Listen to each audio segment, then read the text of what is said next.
ക്രിസ്തുയേശുവിൽ എല്ലാവർക്കും സ്നേഹവന്ദനം.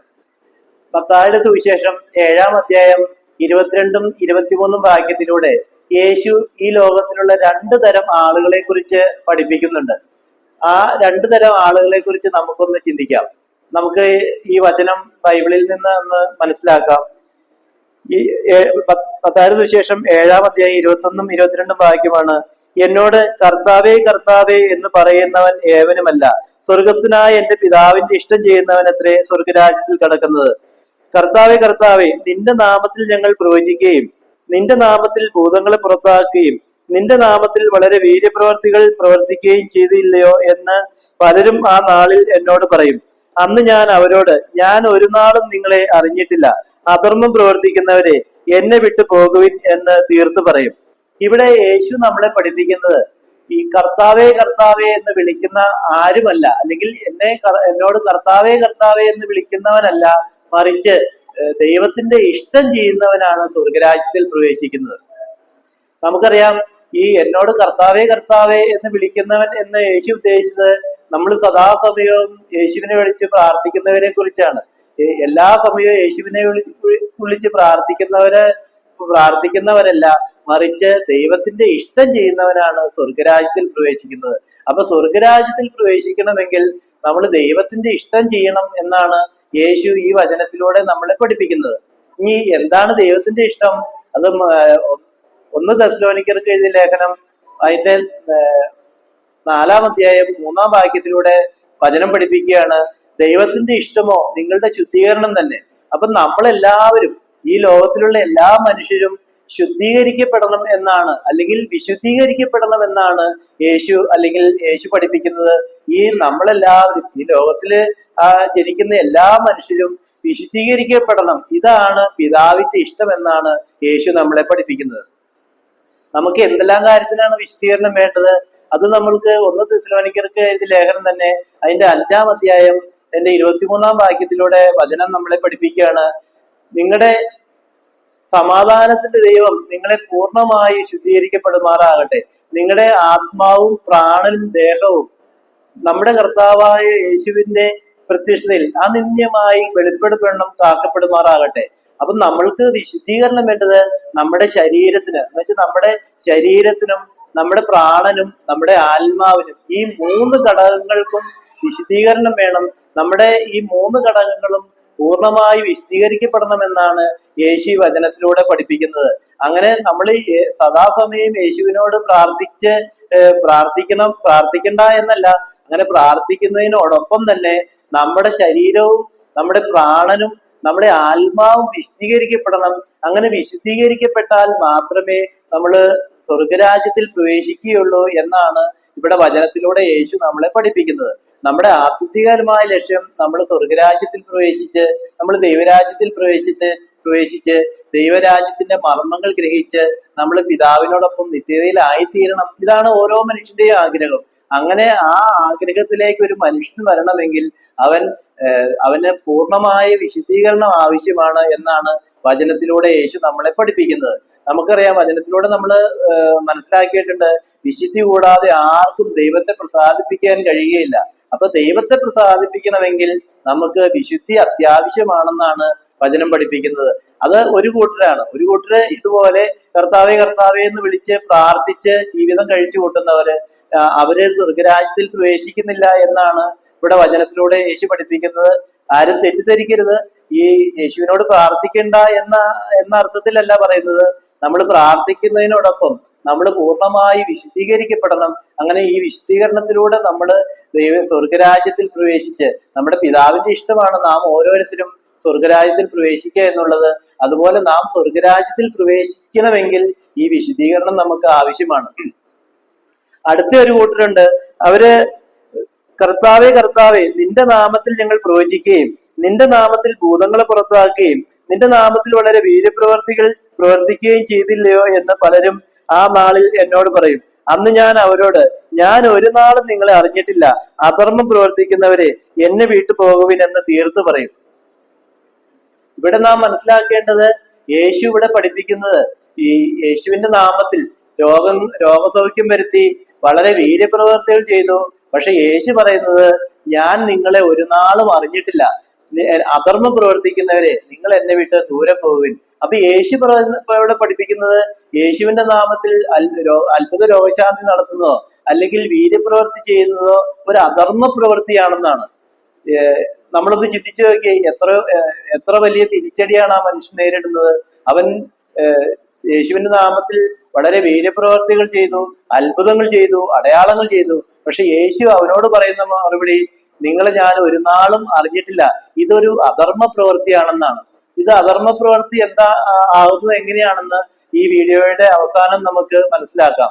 ഈ വചനം പഠിപ്പിച്ചിട്ട് യേശു ഒരു ഉദാഹരണം അവിടെ പറയുന്ന, അല്ലെങ്കിൽ ഒരു കഥ അവരോട് ഒരു കഥ നമ്മൾക്ക് മനസ്സിലാക്കി തരുന്നുണ്ട്. യേശു പറയുകയാണ്, ഈ ജീവവഴിയെക്കുറിച്ചും അതുപോലെ ഈ രണ്ട് ജീവവഴിയെക്കുറിച്ചും നാശത്തിലേക്ക് പോകുന്ന വഴിയെ കുറിച്ചൊക്കെ പഠിപ്പിച്ചതിന് ശേഷമാണ് യേശു ഈ ഉദാഹരണം അല്ലെങ്കിൽ ഈ ഒരു കഥ അവരോട് പറയുന്നത്. രണ്ട് മനുഷ്യര് വീട് പണിതു. ഒരു മനുഷ്യൻ മണലിലും പണിതു, ഒരു മനുഷ്യൻ പാറപ്പുറത്തും വീണു. പാറപ്പുറത്ത് വീട് പണിത മനുഷ്യൻ വിവേകമുള്ള മനുഷ്യൻ അല്ലെങ്കിൽ ബുദ്ധിമാൻ എന്നാണ് യേശു പഠിപ്പിച്ചത്. അതുപോലെ ഒരു മനുഷ്യൻ മണലിൽ വീട് പണിതു, അവൻ ഫോഷനായ മനുഷ്യൻ, ഒരു ഫൂളിഷ് മാനാണെന്നാണ് യേശു പഠിപ്പിച്ചത്. ആ വചനം ഞാനൊന്ന് വായിക്കാം. ആകയാൽ എന്റെ ഈ വചനങ്ങളെ കേട്ട് ചെയ്യുന്നവനൊക്കെയും പാറമേൽ വീട് പണിത ബുദ്ധിയുള്ള മനുഷ്യനോട് തുല്യനാകുന്നു. വന്മഴ ചൊരിഞ്ഞു, നദികൾ പൊങ്ങി, കാറ്റടിച്ചു, ആ വീട്ടിന്മേൽ അലച്ചു, അത് പാറമേൽ അടിസ്ഥാനമുള്ളതാകിയാൽ വീണില്ല. അപ്പോൾ നമ്മളിവിടെ തിരിച്ചറിയേണ്ടത്, രണ്ടുപേര് വീട് പണിതു. ഒരാള് മണലിലാണ് പണിതത്, ഒരാള് പാറമേലാണ് പണിതത്.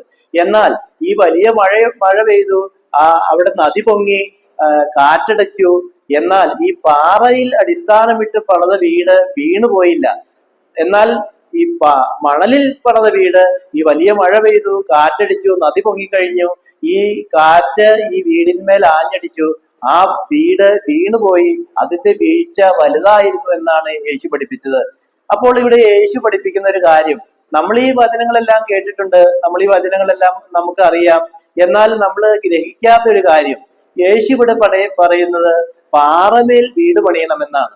ഈ പാറയ്ക്ക് എന്തെങ്കിലും പ്രത്യേകതയുണ്ടോ? യേശു ഈ ഭൂമിയിൽ വീട് പണിത് ഇവിടെ സുഖമായി ജീവിക്കാൻ വേണ്ടിയിട്ടല്ല ഈ വചനങ്ങൾ പറയുന്നത്, പഠിപ്പിച്ചത്. മറിച്ച് ഈ ലോകത്തിലല്ല, നമ്മുടെ ഭവനം സ്വർഗത്തിലാണ്. നമ്മൾ സ്വർഗത്തിലൊരു ഭവനമാണ് കാത്തിരിക്കുന്നത്. അപ്പോൾ ഈ പാറമേൽ വീട് പണിയണം എന്ന് പറയുന്നതിന് യേശു ഇവിടെ എന്തെങ്കിലും പ്രത്യേക അർത്ഥം കൽപ്പിക്കുന്നുണ്ടോ, അല്ലെങ്കിൽ യേശു ഈ പാറയ്ക്ക് എന്തെങ്കിലും പ്രാധാന്യം കൊടുക്കുന്നുണ്ടോ എന്ന് നമുക്ക് വചനത്തിലൂടെ തന്നെ നോക്കാം. ഇതേ വചനം തന്നെ യേശു പത്രോസിനോട് പറയുന്നുണ്ട്. മത്തായിയുടെ സുവിശേഷം 16-ാം അധ്യായം 18-ാം വാക്യത്തിലൂടെ യേശു പത്രോസിനോട് പറയുന്നുണ്ട്, പത്രോസേ, നീ പാറയാകുന്നു, ഈ പാറമേൽ ഞാൻ എന്റെ സഭയെ പണിയും, പാതാള ഗോപുരങ്ങൾ അതിന് ജയിക്കുകയില്ല. അപ്പൊ ഈ പാറയ്ക്ക് എന്തെങ്കിലും പ്രത്യേകതയുണ്ടോ? നമുക്ക് പഴയ നിയമം പരിശോധിച്ചാലും പഴയ നിയമത്തിലും ഈ പാറയെ കുറിച്ച് പരാമർശമുണ്ട്. ഈ പാറ എന്താണെന്ന് നമുക്ക് ഈ വചനത്തിലൂടെ ഗ്രഹിക്കാം. അപ്പോഴാണ് ഈ പാറയുടെ പ്രത്യേകത നമുക്ക് മനസ്സിലാക്കാൻ കഴിയുള്ളൂ. 1 കോരിന്ത്യർക്ക് ലേഖനം അതിന്റെ 10-ാം അധ്യായം അതിന്റെ 4-ാം വാക്യം പഠിപ്പിക്കുകയാണ്, എല്ലാവരും ഒരേ ആത്മീക ആഹാരം കഴിച്ചു, എല്ലാവരും ഒരേ ആത്മീക പാനീയം കുടിച്ചു. അവരെ അനുഗമിച്ച പാറയിൽ നിന്നല്ലോ അവർ കുടിച്ചത്, ആ പാറ ക്രിസ്തു ആയിരുന്നു. അപ്പോൾ ഇവിടെ യേശു പഠിപ്പിക്കുന്നുണ്ട് പാറമേൽ വീട് പണിയണം. പത്രോസിനോട് പറയേണ്ടത് ഈ പാറയാണ്. അപ്പൊ യേശു ഈ പാറ എന്ന് ഉദ്ദേശിച്ചത് എന്താണ്? ഈ പാറ എന്ന് പറയുന്നത് ക്രിസ്തുവാണ്. അതാണ് വചനം പഠിപ്പിക്കുന്നത്. ആ പാറ ക്രിസ്തുവായിരുന്നു. അപ്പൊ ഈ ക്രിസ്തുവിൽ നമ്മുടെ വീട്, നമ്മുടെ ശരീരമാകുന്ന ഈ ഭവനം നമ്മൾ ക്രിസ്തുവിൽ പണിയണം എന്നാണ് യേശു ഈ കഥയിലൂടെ, അല്ലെങ്കിൽ ഈ പാറമേൽ വീട് പണിയണം. അതുപോലെ പാറമേൽ ഒരു വ്യക്തി വീട് പണിതു, മണലിൽ ഒരു വ്യക്തി വീട് പണിതു. ഈ പാറമേൽ വീട് പണിത വ്യക്തിയെ ദൈവം വിളിച്ചത് ബുദ്ധിമാൻ എന്നാണ്, അല്ലെങ്കിൽ വൈസ്മാനാണ് അവൻ. അപ്പോൾ എന്തുകൊണ്ടാണത്? അവൻ ക്രിസ്തുവിൽ, യേശു ഇവിടെ പഠിപ്പിക്കുന്നത് നമ്മുടെ ശരീരമാകുന്ന ഭവനം നാം ക്രിസ്തുവിൽ പണിയണം എന്നാണ്. ഈ ക്രിസ്തുവിൽ പണിയുന്ന ഭവനം മാത്രമാണ് ഈ എന്തെല്ലാം മഴ പെയ്താലും അല്ലെങ്കിൽ കൊടുങ്കാറ്റടിച്ചാലും വീണ് പോകാത്തത് ഈ പാറമേൽ അല്ലെങ്കിൽ ക്രിസ്തുവിൽ അടിസ്ഥാനമിട്ട് പണിയുന്ന ഭവനമാണ്.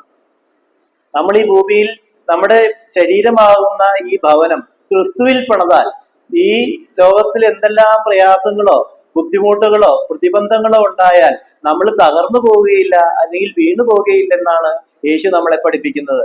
പത്രോസിനോട് യേശു പറഞ്ഞു, പത്രോസേ നീ പാറയാണെന്ന് പറഞ്ഞപ്പോൾ യേശു ഉദ്ദേശിച്ച് പത്രോസേ നീ ക്രിസ്തു ആണെന്നാണ്. ഇവിടെ ലോകം പഠിപ്പിക്കുന്നത് ഈ പത്രോസ് ഇളക്കമില്ലാത്തവൻ അല്ലെങ്കിൽ മാറ്റമില്ലാത്തവൻ എന്നാണ്.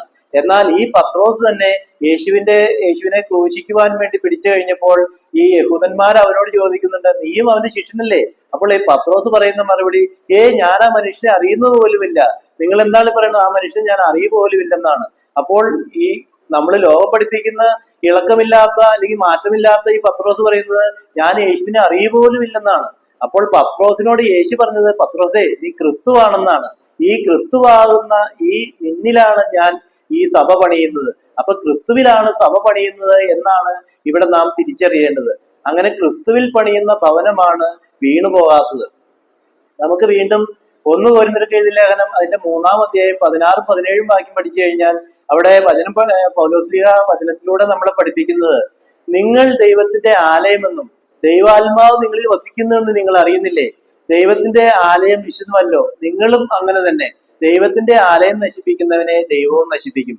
അപ്പൊ നാം തിരിച്ചറിയേണ്ടത് ഇങ്ങനെ ഈ ക്രിസ്തുവിൽ പണിത ഭവനത്തിലാണ്, അല്ലെങ്കിൽ ക്രിസ്തുവിൽ ഒരു വ്യക്തി വീട് പണിയുമ്പോൾ ആ ഭവനത്തിലാണ് ദൈവം വസിക്കുന്നത്. ആത്മാവായ ദൈവം നിങ്ങൾ ദൈവത്തിന്റെ ആലയമെന്നും ദൈവാത്മാവ് നിങ്ങളിൽ വസിക്കുന്നെന്ന് നിങ്ങൾ അറിയുന്നില്ലേ?